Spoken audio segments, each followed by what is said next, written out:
Alright guys, it is Friday, press day. Still integrating some overhead press back into my training session. Still going to be working on the reverse band bench press for a while. I've already been in the back and done 100, 125 reps of machine bench press, neutral grips, wide and high, somewhere in the middle, tricep grips, one arm each way. Pec is just, it is a little tight, it's pumped. But I am just pumped and full of food. I don't know, I feel big and thick and fat, but which is normally exactly how I want to be for a big bench press session. But I've got to stick with the plan. The plan again this week is reverse bands. This bar is barely in the rack here. That's just more than usual. I gotta look at that. Maybe I got something set up wrong. But sets of 20 to 25, I need somewhere over 100 reps total. This is just about creating torque off the chest and getting blood into that muscle, into that pec minor. And I would really like for it to just feel better every week. As much as I love to bench press, I love bench pressing in gear anyway. As much as I love bench pressing in gear, I don't have to. So it's a perfect time for me to spend some time and do some therapy, do some volume work. Rough plan today is knock out my reverse band work, knock out my triceps, maybe a second tricep exercise. I don't know, might get crazy. Do some triple 15 biceps, more than likely, and then get back to my log press work. And then after that, whatever free time I've got, play with that, jam to some ZZ Top. So just give me a few minutes, get my bow tie on here, down the rest of my pre-workout, and see what we can do today.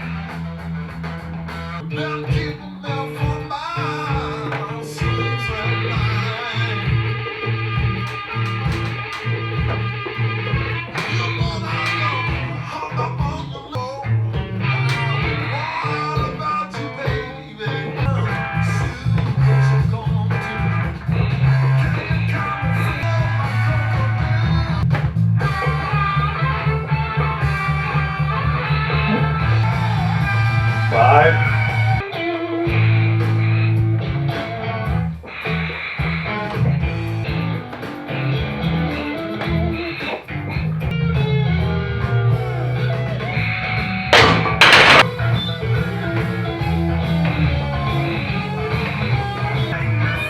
Nine.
'I forgot to hit record.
green. They got a lot of nice scales. Huh?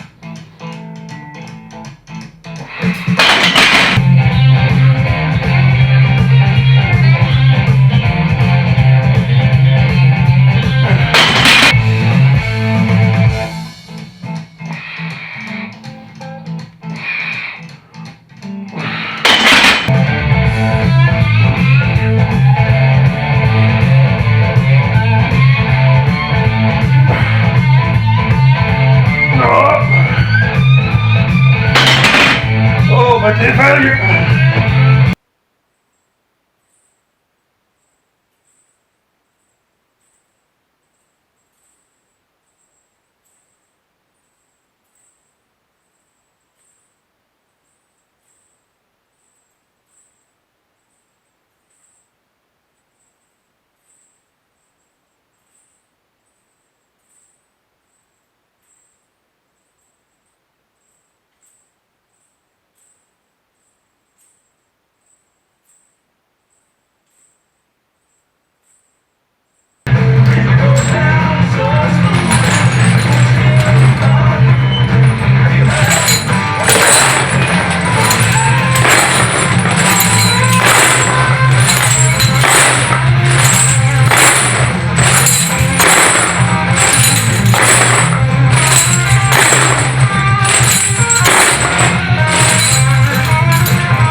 Keep going, keep going. Let's go. Let's go. Come on, one more. One more. Nice.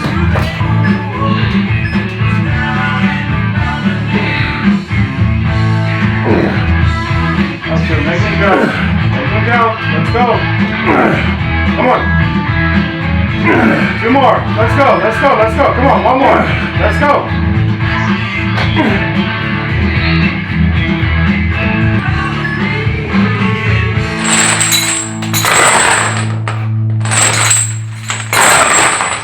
Keep going, come on, let it count. Come on, come on, come on, one more, squeeze it out, one more, let's go.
You're nowhere near, you're good.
I know, right? Yep.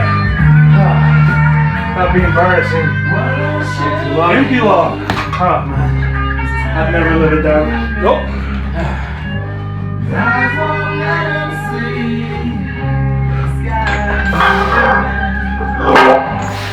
Someone tells him about his hearing. It's no use to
right, guys, that was Friday's training session. Want to kind of wrap up and give you an idea of what you saw here. Haven't talked very much on video in a while.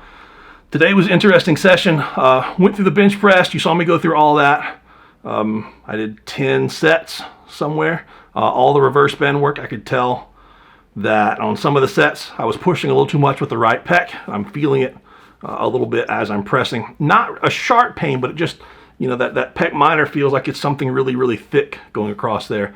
And it's taking a lot more work than it normally would. At least I think that it would. So I'm trying to avoid that. Knocked out the triceps. The tricep work felt really, really good. I worked up. I can definitely go heavier, but I can tell that I'm using my pec a little bit, unracking it and pressing a little bit, because that's really a press extension on the incline. Really, really fries the triceps right down towards the bottom and all the way up through here. Great exercise. I worked up really heavy and went back down to 5 sets of 5 with lighter band tension. So finished off that. You saw me with the inclines with the Spud ink handles. I really, really like those. Hit my head on everything in the process of setting up. I thought that was going to be a sign of the times not to do them, but I knocked those out. Those felt really, really good. Going to try to make continual slow progress. When you're having an injury and you're in the position, you know, to where you think, hey, I can go ahead and I can just make a big jump. This was really easy because I did 3 sets of 10 and then realized I didn't have the microphone turned on. So I did a 4th set with a little bit heavier weight. You start thinking, hey, this is really heavy. I'm just going to go ahead and add weight on there. It didn't hurt. It's much better off never to have the idea of I'm going to push myself to the point that it hurts. And when it hurts, I'm going to back off. If you're building up, you have to have an understanding, you know, and if you manage to do this, let me know how you do it so I can do it too. But, you know, you have an understanding that if I just have a pec sprain, not a full-on tear, because I don't feel a hole or anything. I've had no bruising. If I just have a sprain, that's a minimum of 2 weeks, which it's already been 3 or 4. Normally a minimum of 2 to 6 weeks before it can really be trained again. And I haven't stopped training it. So I'm probably looking at closer to 8 to 10 weeks before I can actually train it if I'm going to play around with it. So if you've got 8 to 10 weeks, make sure that whatever exercises you're doing, you've got progression that lets you go up safely for 8 to 10 weeks. So I need to stick with the small jumps, the small increases. I automatically wanted to do flies with those, but that's not the smartest thing to do either, because it's just going to take one wrong twist and turn, and then pop goes the weasel. After the inclines, I went to the biceps. I really thought that I did 15 to 16 sets. I thought I did 4 rounds, and I think that I did. I don't really know. But the idea was to do lots of work, 4 different exercises, get a heck of a pump, make sure the biceps are worked in all directions, and of course I do my normal bicep work at home every night with some kind of micro mini band, trying to get that bicep to contract on the inside where I've had lots of little injuries, and some flies where it connects under the armpit. Probably also an area that connects in with that pec tendon that's not doing so great. Those were really, really great. My arms measured again right around 19 inches, which it's great. I'm totally happy with that. Not that I need a 20-inch arm, but I do think that as if I train my arms and they get bigger, that really just means that I've trained arms, because I hate training biceps and triceps. So if I have the thought in my head that I want a 19.5-inch arm, that means I'm going to have to train them. I'm going to have to do lots of sets and lots of reps multiple times per week, which in turn is going to make me a little bit stronger and a whole lot healthier in that position. So that's kind of my thought process on that. That brings us down to the log. Man, I'm really kind of disappointed on the log work. I wanted to do 70 kilos on all of my sets on the log, and I wanted the option to take 80 after it's over, avoid 90, which is what kind of spiked me last week. We went with slightly heavier bands on the jumps, which was a world of difference for me. And then we did the reverse jumps as well. The idea with the jumps is there's a lot of things you can do with teaching someone. But, I've got a reference point. I'll try to throw up some photos here. I've got a reference point where I dip down with the log, and that's where I want to dip down with the bands. And then I want to explode up as hard as I can, and then, we want to dip down without it hurting our backs, our knees, our ankles, feet, which require a certain way of landing. And I wanted to land in that reference position again. And with the reverse band jumps, there's a couple of different ways we can do that. We're going to play with this a little bit. I'm definitely going to play with it a lot more. But, my idea, what I wanted to do is I wanted to extend up as hard as I could, and then I wanted to land again in that reference position. My issue is that I need to be able to hit that reference position on the log. So I need to hit the reference position on the log, the banded jumps, and the reverse banded jumps to reinforce the positions on all the logs. So when my pet comes back, I can actually train it. Fix technique now, work on the weight later when I'm able to. I did most of my warm-up sets and a couple of my sets with 70, and I was pressing kind of with my thumb and pointer finger, more pressing kind of out in front like this. And as soon as I did, my pec screamed. As soon as I rotated a little more, elbows up higher, and I did more squeezing and pressing with my pinky and the hammer of my hand, it was a lot more triceps. I had much, much less pain. I could have put 80 on there, but Ilya probably would have told me it was a dumb thing to do, which he would have been right. So there's no reason to take 80. 80 means nothing. I mean, it would be progress over what I just did. It would be, did it just to say, hey, I did it and it didn't hurt. But 80 means nothing. If it was 130, that would be something. If it was 120, if it was 100 for a triple, that would be something. But 80 means absolutely nothing. It's much better off for me to build and work on that progress to get me back up to a decent number than it is to be in here testing numbers that are just really, really small and have no meaning whatsoever. But there's a whole lot. If you're one of my clients, I've got you doing stuff like this. And this is a big thing. I've got to work on this because I can't ask a client to go do this unless I've done this. I have to have an understanding, hey, what's going to beat me up? What are the things that are going to go wrong? How's it going to feel? What is it that I want you as a client, to feel when you're doing this? Can I expect you to do this as a first exercise and still do a second, third, fourth exercise of the day? Probably not. It's important, I keep telling my clients, hey, this is not cardio, because a lot of people program stuff like this and they have you, rest none between the log and whatever plyometric you're doing, and then resting 30 seconds before going back to the log. Ends up being cardio, and you end up not exploding on the plyometric exercise, when the explosion and the technical and skill work is the key to all of this. And the more tired you are, the less perfect you're going to be at technical skill work. So unless I've done it myself, I don't know that. And coaches that just tell you to do stuff and they haven't actually done this, they don't realize what it's like in the middle of the game or in the middle of the practice, to feel like, hey, I'm sucking wind, or my quads are burning, or for me, my feet are out of whack and I've got to focus on my feet. I noticed that whenever I was doing the different jumps, that my back was hurting in a bad way, like it has been for the last couple of years. And I didn't want to say anything until Ilya mentioned something about landing the wrong way a couple of times, and it hurt. So we had to land correctly. For me, that meant I had to land with a tight midsection front and back so I didn't have pain. That's the kind of stuff that you only learn as a coach by doing this. And he was picking up stuff with his feet, with his knees, with his IT band, with his hips, with his body position. And that's only stuff that you know if you've done it. So productive training session. We did learn a whole lot. I think he's off to the bodybuilding gym to work on a lot of hypertrophy work. And then I'm going home to eat as much as humanly possible and watch another episode of Peacemaker. So see you guys on Sunday. Have a good one. See you then.